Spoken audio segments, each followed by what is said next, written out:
Wee, what's going on? I just accidentally opened it. So today is the part 2 for the SOG Trident, what's it called? SOG Trident AT Blackout, sent over here by Isaac. I got to finish this and get it back to him. He gave it to me before Blade Show and I still have it.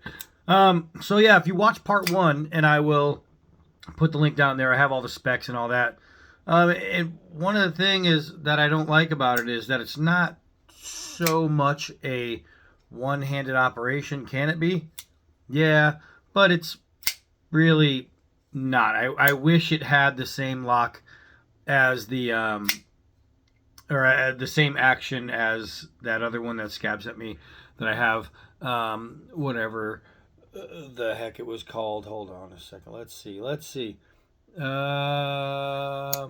I don't know. I can't remember it. But Scab loaned me one that was a really, really great knife with crappy scales.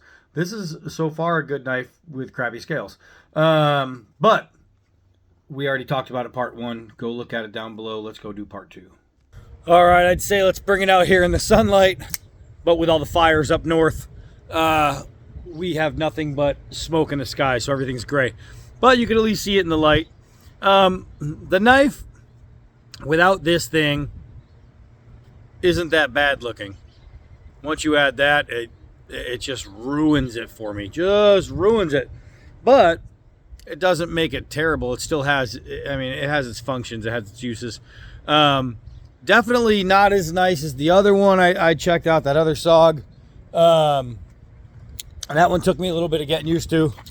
This one took me a little bit of getting used to. I'd rather a knife that's right out of the box, ready to go, like perfect function and all that. And if it takes me a minute to realize what's going on, that's probably a minute too long. But it's not about my personal preferences. It's about, does it work? My personal preferences, obviously it matters to me as far as would I ever want one.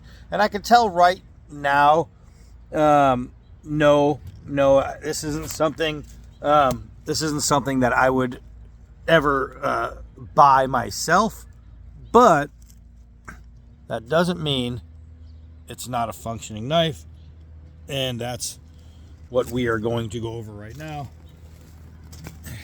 I have the worst setup right now going. This is what happens when you go away. You come back and everything's screwed up. All right, so hold on, man. That's mostly better. All right, so let's do some 4-foot gravity drops. We'll check that bite. It hits pretty hard from 4 feet. I'll tell you that the blade shape really works for getting a good bite. It is swedged slightly. The swedge does fade and then thicken up at the tip, but it's just enough to make it get in there nice and deep. We'll do a couple hard downward throws. Ooh. It does get good bite, does get good penetration. You could hear when it hit, you could hear that shifted and re-clicked, you know, from the vibration. So can you get an accidental fail? I'm pretty sure you can. Did this? No accidental fails, no fails jamming on it, and it still works just fine. Locking it, I believe you can only lock it when it's closed, right? Yeah, that's how it is. So you can't lock it open. With a lock on there, you'd think that you'd be able to lock it when it's open, so that kind of thing wouldn't happen, but it is what it is. All right, so let's take the 1/2-inch nylon rope, see if we can't get a push cut. Remember, I don't think this is new. He may not have used this. I think he carried it and only used it a little bit, so it should be pretty close to original as far as the edge. And I have to say, man, that was pretty smooth. That was pretty smooth. Look at how nice this cut is. Look at that. That's a push cut. No saw action, nothing like that. Let's try the fuel line here. Get a good cut. I think I got you all in there. Let's see. On a push cut. That was pretty nice. I have to say, the edge and the edge geometry is favorable. So let's slice and dice up this little hose, and all is working fine. As far as a knife's edge and what a knife is supposed to do with cutting, shoot, man, that thing's cutting. That thing's cutting right there. It's definitely a sharp knife. Let's see how it is. Now this lock, I don't know if it's that XR lock that are really good, but I mean, so far it seems all right. So far, it seems pretty a-okay. So we got a little knot, well, not a little knot, but a big knot right there. We'll see what we can do.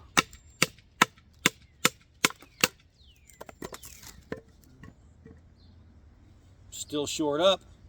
It's still short up. Let's see. After banging on it, not so bad. I have to go to a different part of the yard because it is all gnats here right now. All right, let's go through the tire though. Well, at least try. Oh yeah, all right, so there we go. Goes through and cuts. That wasn't bad. Let's see. Slice. Yeah, that wasn't bad at all. Actually, that went through very, very nice. Let's see if we can do a vine chop.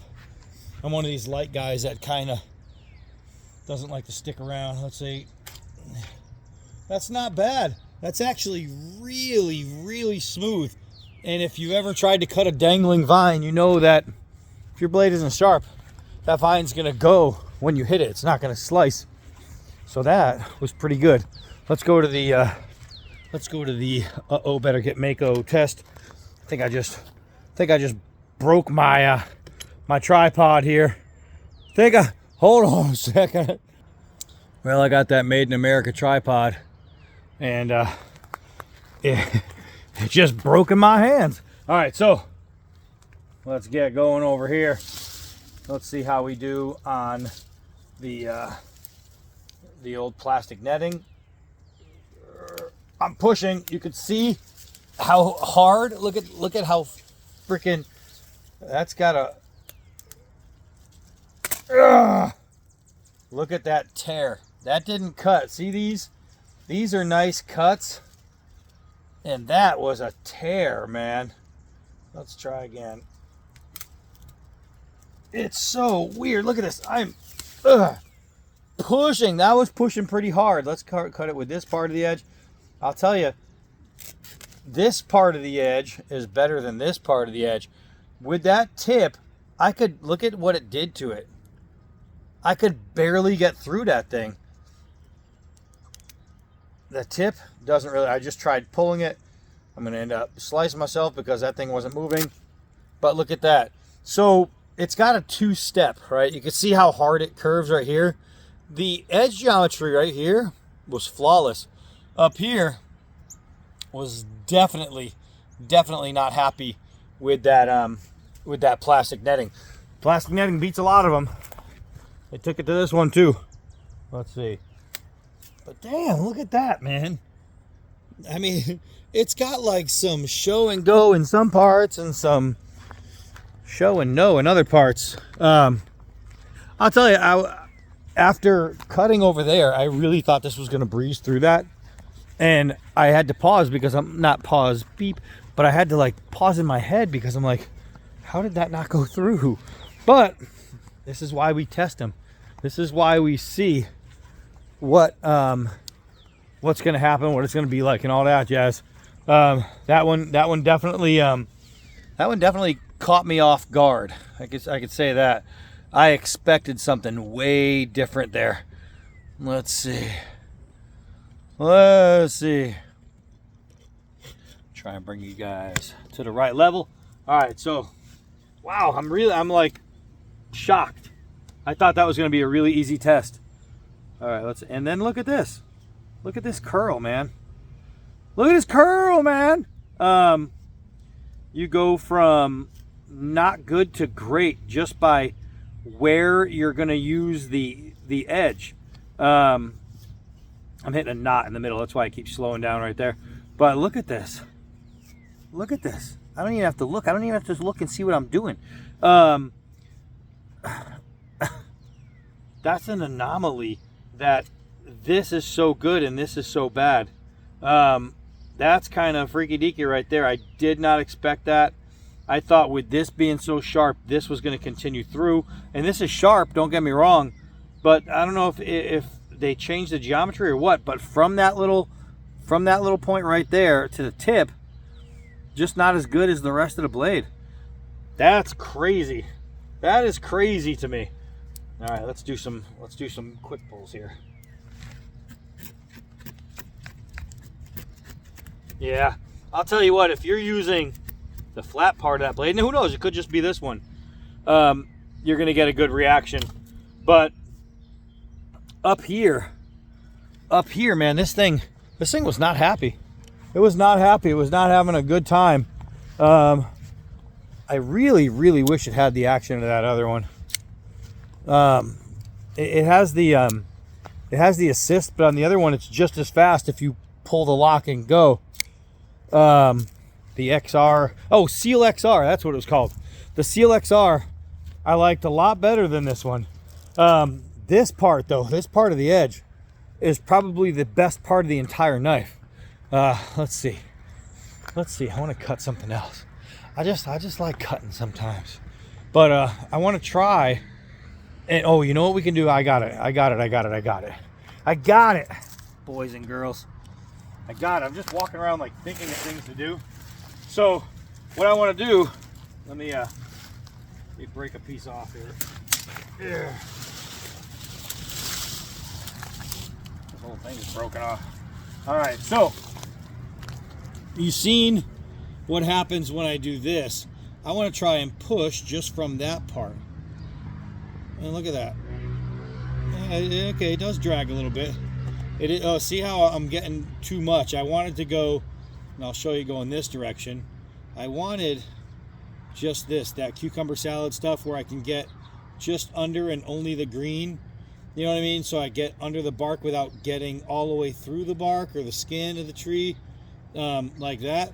This one, when I pushed, see, it's just too much. So the edge geometry on that tip isn't as good, but look at this.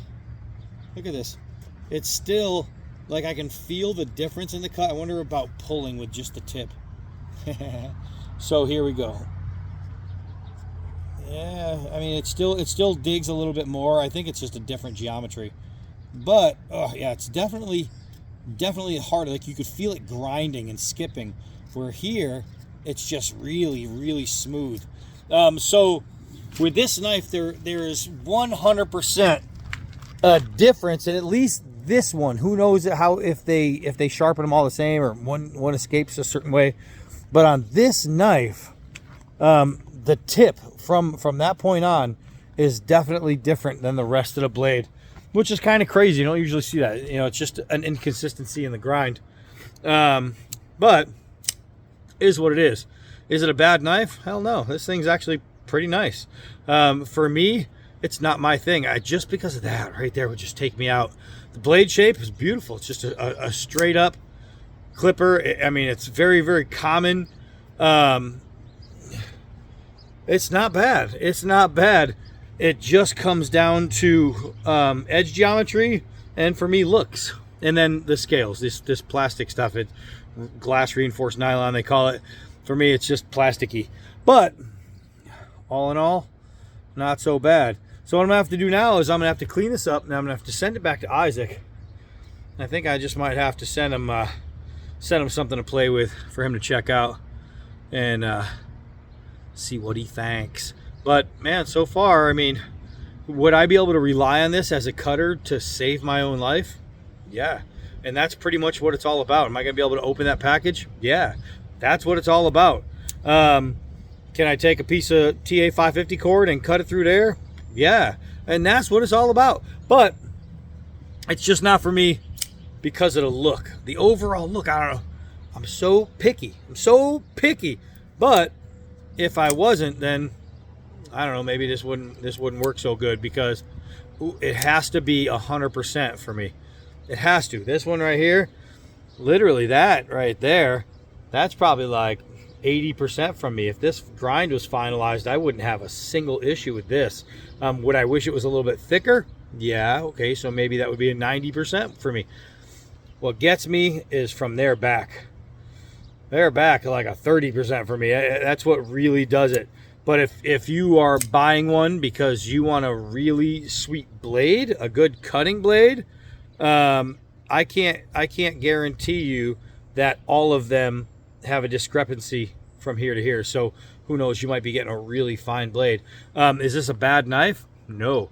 Can I recommend this knife if you want to save your butt by having a knife on you? Yeah, absolutely. Just because it's not for me doesn't mean it's not for everybody. And I can't say just because I think this is ugly doesn't make it a bad knife. No, it's still a really good knife.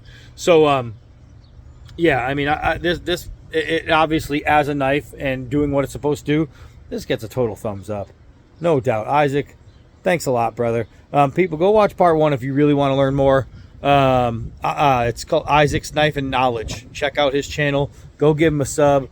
Great guy. And he knows blades. He really, really knows blades. Should have been at Blade Show, damn it. All right, so that's it for this one. I am Donnie all day. Till next video.